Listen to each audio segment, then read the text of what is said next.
Lots of people going to parties this season, probably tonight, in fact. It's important to have fun and stay safe.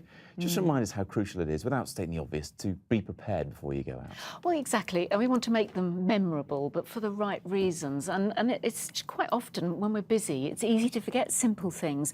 So I would say, before you go, just take a minute, stop by the front door or just before you leave. Is your phone charged? Have you got emergency cab numbers in there? Have you planned how you're going to get home? And I always take some emergency cash with me, secreted away from my handbag, in your underwear or something. OK. Now, listen, when you get to the party, could be noisy, can be crowded, might be people you don't know. Continuing the theme, I guess you've got to be aware of your surroundings. You have, and the biggest risk factor in going out and getting into trouble is alcohol, obviously. If you leave your drinks unattended, the chance of them being spiked is quite high, and that's a big problem because we all become vulnerable when we have a few drinks, however brave we think we are. So look after each other. Keep an eye out for your friends. Don't let them wander off with that stranger who may look handsome at 8 o'clock in the evening, but you suddenly realise later on that not quite as friendly as he should have been.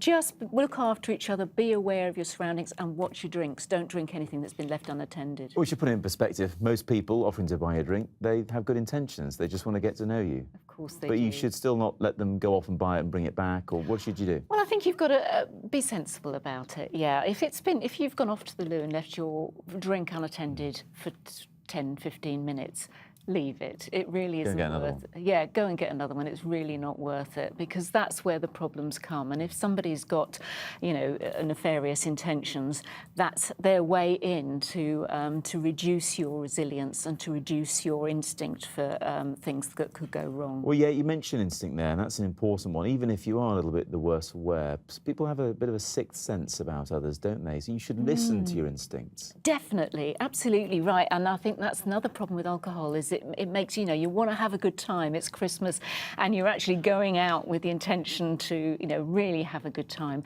And you perhaps don't listen to those instincts, which have been learnt from experience throughout your life. And you start to think, oh, I'll be all right, I'll be fine. So, it's particularly when coming home, and if you've gone from an office party and you can end up somewhere where you didn't really realise you were going to be, stuck in London, it can be difficult to get a cab. You've got to sort of talk to your friends, make sure, even if there's only one cab available, all go back to one person's house and then get a cab home from there. Things like that. Just be aware of yourself. That's a good point, actually. Wherever you are, whatever city you're going out in, town, village, whatever, planning how you're going to get home at the end of the night, how you're getting around, surely it's key. It is, yeah. And we all think, oh, centre of a city, there's going to be loads of cabs around. And that's not always the case, because everyone else is looking for them. And unfortunately, the unlicensed cab is one of the biggest dangers as well, particularly if you've had a drink. You wouldn't get into a car with a stranger under normal circumstances. So don't do it when you've had a few drinks and someone says they're a cab driver. It's just not worth it. It's easier to stay where you are, stay at the club, the nightclub, the restaurant, or wherever you are, and wait for something. It's worth it.